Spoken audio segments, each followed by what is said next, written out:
Hello दोस्तों, स्वागत है आपका अपने YouTube channel study for awareness में। दोस्तों, संपूर्ण इतिहास के संपूर्ण ल्यूसेंट के इस सीरीज में इतिहास में प्राचीन इतिहास के टॉपिकों को हमने पढ़ना शुरू किया है। उसमें से 20 टॉपिक हम पढ़ चुके हैं। अब 21वां टॉपिक पढ़ेंगे गुप्त साम्राज्य के बारे में। तो चलिए शुरू करते हैं। गुप्त साम्राज्य का उदय तीसरी शताब्दी के अंत में प्रयाग के निकट कौशाम्बी में हुआ। संभवतः गुप्त लोग कुषाणों के सामंत थे। गुप्त वंश का संस्थापक श्री गुप्त जो कि 240 से लेकर 280 ईस्वी तक था। श्रीगुप्त का उत्तराधिकारी घटोत्कच जो कि 280 से लेकर 320 ईस्वी तक थे, उनका काल हुआ। गुप्त वंश का प्रथम महान सम्राट चंद्रगुप्त प्रथम था। यह 320 ईस्वी में गद्दी पर बैठा। इसने लिच्छवी राजकुमारी कुमार देवी से विवाह किया। इसने महाराजाधिराज की उपाधि धारण की। किसने? चंद्रगुप्त प्रथम ने। गुप्त संवत 319 से लेकर 320 ईस्वी तक की शुरुआत चंद्रगुप्त प्रथम ने की। चंद्रगुप्त प्रथम का उत्तराधिकारी समुद्रगुप्त हुआ, जो 335 ईस्वी में राजगद्दी पर बैठा। और चंद्रगुप्त प्रथम 320 ईस्वी में, वहीं 15 वर्षों के बाद उन्हीं का उत्तराधिकारी समुद्रगुप्त हुआ, जो 335 ईस्वी में गद्दी पर बैठा। इसने आर्यावर्त के 9 शासकों और दक्षिणावर्त के 12 शासकों को पराजित किया। किन्होंने? समुद्रगुप्त ने। इन्हीं विजयों के कारण इसे भारत का नेपोलियन कहा जाता है। आर्यावर्त के 9 शासक और दक्षिणावर्त के 12 शासक। इसने अश्वमेधकर्ता, विक्रमांक एवं परम भागवत की उपाधि धारण की। इसे कविराज भी कहा जाता है। कविराज किसे कहा जाता है? समुद्रगुप्त को। नेपोलियन किसे कहा जाता है? समुद्रगुप्त को। इन्होंने आर्यावर्त के 9 शासकों को हराया और दक्षिणावर्त के 12 शासकों को हराया। समुद्रगुप्त विष्णु का उपासक था। समुद्रगुप्त संगीत प्रेमी था। ऐसा अनुमान उसके सिक्कों पर उसे वीणा वादन करते हुए दिखाए जाने से लगाया जा गया है। समुद्रगुप्त का दरबारी कवि हरिसेन था। समुद्रगुप्त का दरबारी कवि कौन था? हरिसेन था, जिसने इलाहाबाद प्रशस्ति की रचना की। इलाहाबाद प्रशस्ति किसने लिखी? हरिसेन ने लिखी। वह किसके दरबारी कवि थे? तो समुद्रगुप्त के। नोट: परम भागवत की उपाधि धारण करने वाला प्रथम गुप्त शासक समुद्रगुप्त ही था। समुद्रगुप्त का उत्तराधिकारी चंद्रगुप्त द्वितीय हुआ, जो 380 ईस्वी में राजगद्दी पर बैठा। समुद्रगुप्त कब बैठे थे? 335 ईस्वी में। चंद्रगुप्त प्रथम कब बैठे थे? 320 ईस्वी में। इसके शासनकाल में चीनी बौद्ध यात्री फाहियान भारत आया। चीनी बौद्ध यात्री फाहियान किसके शासनकाल में भारत आया? तो चंद्रगुप्त द्वितीय के शासनकाल में। शकों पर विजय के उपलक्ष्य में चंद्रगुप्त द्वितीय ने चांदी के सिक्के चलवाए। चंद्रगुप्त द्वितीय ने विक्रमादित्य के उपाधि धारण की। यह उपाधि इससे पूर्व 57 ईसा पूर्व में उज्जैन के शासक ने भी पश्चिमी भारत में शक क्षत्रपों पर विजय पाने के उपलक्ष्य में धारण की थी। साब चंद्रगुप्त द्वितीय का राजकवि था। साब जो कि चंद्रगुप्त द्वितीय का राजकवि था। और हरिसेन समुद्रगुप्त के दरबारी कवि थे। चंद्रगुप्त द्वितीय के समय में पाटलिपुत्र एवं उज्जैनी विद्या के प्रमुख केंद्र थे। अनुश्रुति के अनुसार चंद्रगुप्त द्वितीय के दरबार में 9 विद्वानों की एक मंडली निवास करती थी, जिसे नवरत्न कहा गया है। महाकवि कालिदास संभवतः इनमें अग्रगण्य थे। कालिदास के अतिरिक्त इसमें धन्वंतरी, छप्पनक, अमर सिंह, शंकु जो कि वास्तुकार थे, वेताल भट्ट, घटकरपर, वराहमिहिर जो कि खगोल विज्ञानी थे एवं वररुचि जैसे विद्वान थे। कालिदास के चंद्रगुप्त द्वितीय के नवरत्नों में से कौन कौन शामिल थे? कालिदास, धन्वंतरी, छपनक जो कि फलित ज्योतिष के विद्वान थे, छपनक ज्योतिष के विद्वान थे, अमर सिंह जो कि कोशकार थे, शंकु जो कि वास्तुकार थे, वेताल भट्ट, घटकरपर, वराहमिहिर एवं वररुचि जैसे विद्वान थे। तो याद रहेगा दोस्तों, ये बहुत महत्वपूर्ण है, पूछ लिया जाएगा एग्जाम में। चंद्रगुप्त द्वितीय का सांधि विग्रहिक सचिव वीरसेन शैव मतावलंबी थे, जिसने शिव की पूजा के लिए उदयगिरि पहाड़ी पर एक गुफा का निर्माण करवाया था। वीरसेन व्याकरण, न्याय, मीमांसा एवं शब्द का प्रकांड पंडित तथा एक कवि भी था। कौन? वीरसेन। और यह शैव मतावलंबी थे, मतलब शिव की पूजा करने वाले। उन्हीं के लिए उन्होंने उदयगिरि पहाड़ी पर एक गुफा का भी निर्माण करवाया है। चंद्रगुप्त द्वितीय का उत्तराधिकारी कुमारगुप्त प्रथम या गोविंद गुप्त थे, जो कि 415 ईस्वी से लेकर 454 ईस्वी तक इनका शासनकाल चला। और चंद्रगुप्त द्वितीय 380 ईस्वी से 415 ईस्वी तक। चलिए दोस्तों आगे बढ़ते हैं। नालंदा विश्वविद्यालय की स्थापना कुमारगुप्त ने ही की, जो कि चंद्रगुप्त द्वितीय के बाद के उत्तराधिकारी थे, जो इनका शासनकाल 415 से लेकर के 454 ईस्वी तक चला। और कुमारगुप्त गुप्त साम्राज्य के राजाओं में से एक थे। कुमारगुप्त प्रथम का उत्तराधिकारी स्कंदगुप्त, जो कि 455 से लेकर के 467 ईस्वी तक राज किया इन्होंने। स्कंदगुप्त ने गिरनार पर्वत पर स्थित सुदर्शन झील का पुनरुद्धार किया। सुदर्शन झील का पुनरुद्धार किसने किया? स्कंदगुप्त ने। ये कहाँ पर है? तो गिरनार पर्वत पर स्थित है। स्कंदगुप्त ने पर्णदत्त को सौराष्ट्र का गवर्नर नियुक्त किया। स्कंदगुप्त ने पर्णदत्त को सौराष्ट्र का गवर्नर नियुक्त किया। स्कंदगुप्त के शासनकाल में ही हुनों का आक्रमण शुरू हो गया। अंतिम गुप्त शासक विष्णुगुप्त था। गुप्त साम्राज्य की सबसे बड़ी प्रादेशिक इकाई देश थी, जिसके शासक को गोपना कहा जाता था। एक दूसरी प्रादेशिक इकाई भुक्ति या प्रांत थी, जिसके शासक उपरिक कहलाते थे। सबसे बड़ी प्रादेशिक इकाई देश थी, जिसके शासक को गोपना कहा जाता था, और एक दूसरी प्रादेशिक इकाई भुक्ति या प्रांत थी, जिसके शासक उपरिक कहलाते थे।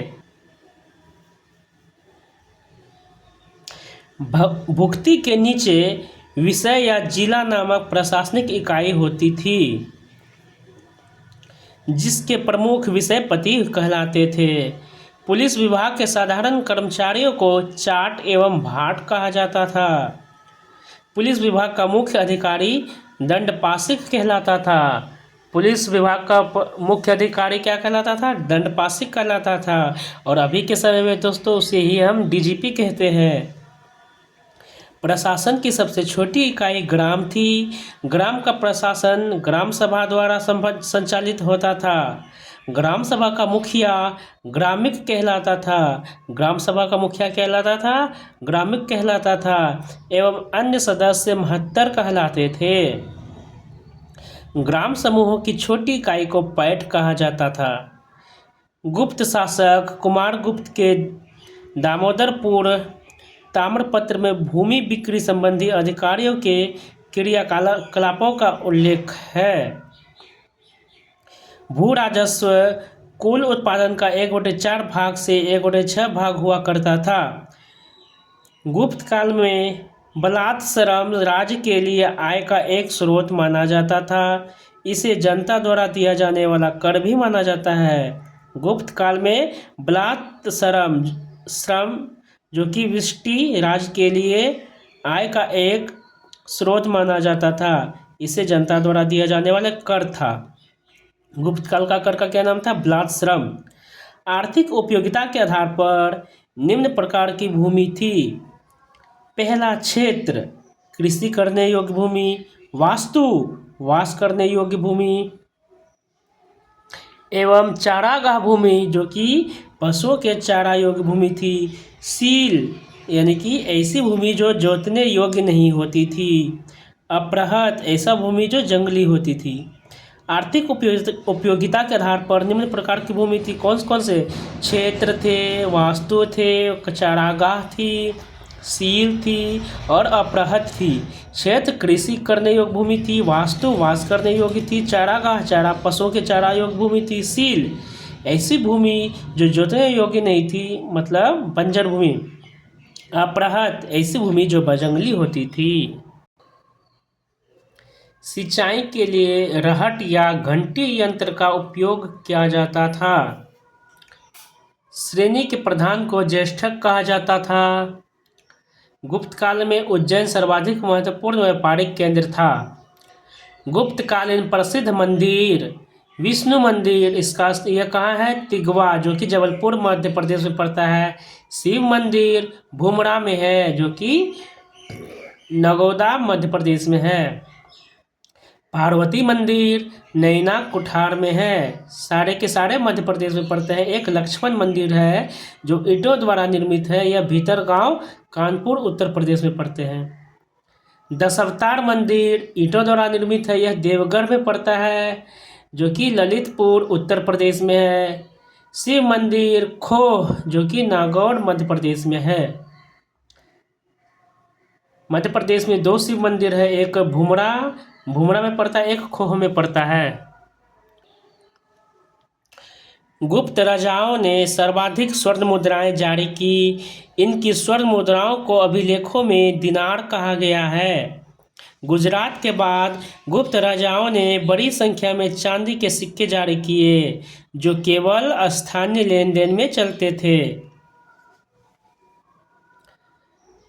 कायस्थों का सर्वप्रथम वर्णन याज्ञवल्क्य स्मृति में मिलता है। जाति के रूप में कायस्थों का सर्वप्रथम वर्णन औसनम स्मृति में मिलता है। विंध्य जंगल में सवर जाति के लोग अपने देवताओं को मनुष्य का मांस चढ़ाते थे। पहली बार किसी के सती होने का प्रमाण 510 ईस्वी में भानुगुप्त के एरन अभिलेख से मिलता है। एरन अभिलेख किनके द्वारा? भानुगुप्त के द्वारा। वहाँ से क्या मिलता है? सती प्रथा होने का। किस ईस्वी में? 510 ईस्वी में, जिसमें किसी भोजराज की मृत्यु पर उसकी पत्नी के सती होने का उल्लेख है। गुप्त काल में वेश्यावृत्ति करने वाली महिलाओं को गणिका कहा जाता था। वृद्ध वेश्याओं को कुट्टनी कहा जाता था। गुप्त सम्राट वैष्णव धर्म के अनुयायी थे तथा उन्होंने इसे राजधर्म बनाया था। विष्णु का वाहन गरुड़ गुप्तों का राजचिन्ह था। गुप्त काल में वैष्णव धर्म संबंधी सबसे महत्वपूर्ण अवशेष देवगढ़, जो कि जिला ललितपुर का दशावतार मंदिर है, यह बेतवा नदी के तट पर स्थित है। अजंता में निर्मित कुल 29 गुफाओं में वर्तमान में केवल 6 ही शेष है, जिनमें गुफा संख्या 16 एवं 17 ही गुप्तकालीन है। इसमें गुफा संख्या 16 में उत्तीर्ण मरणासन राजकुमारी का चित्र प्रशंसनीय है। गुफा संख्या 17 के चित्र को चित्रशाला कहा गया है। इस चित्रशाला में बुद्ध के जन्म, जीवन, महाभिनिष्क्रमण एवं महापरिनिर्वाण की घटनाओं से संबंधित चित्र उद्धृत है। गुफा संख्या 17 के चित्र हैं। गुफा संख्या 17 में अजंता की गुफाएं बौद्ध धर्म की महायान शाखा से संबंधित है। अजंता की गुफाएं बौद्ध धर्म की महायान शाखा से संबंधित है। गुप्त काल में निर्मित अन्य गुफा बाघ की गुफा है, जो बाघ जिला धार नामक स्थान पर विंध्य पर्वत को काटकर बनाई गई थी।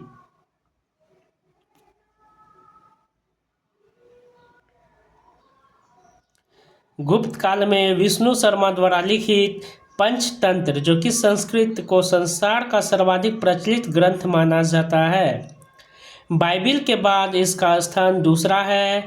इसे 5 भागों में बांटा गया है: मित्रभेद, मित्रलाभ, संधि विग्रह, लब्ध प्रनाश एवं 5वां है अपरिच्छाकारित्व।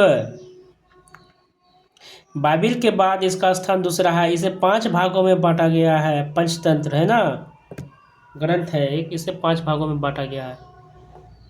आर्यभट्ट ने आर्यभट्टियम एवं सूर्य सिद्धांत नामक ग्रंथ लिखे। सूर्य सिद्धांत नामक ग्रंथ किनके हैं? तो आर्यभट्ट के हैं। आर्यभट्टियम किनकी है? तो आर्यभट्ट की ही है। उसने सूर्य ग्रहण एवं चंद्र ग्रहण के वास्तविक कारण बताए। आर्यभट्ट पहला भारतीय नक्षत्र वैज्ञानिक थे जिसने घोषणा की कि पृथ्वी अपनी धुरी पर घूमती है। वराहमिहिर ने बृहत संहिता, पंच सिद्धांत, बृहज्जातक और लघु जातक की रचना की। बृहत संहिता में नक्षत्र विद्या, वनस्पति शास्त्र, प्राकृतिक इतिहास और भौतिक भूगोल के विषय पर चर्चा की गई है। बृहत संहिता किसकी रचना है? पंच सिद्धांत किसकी रचना है? वराहमिहिर की।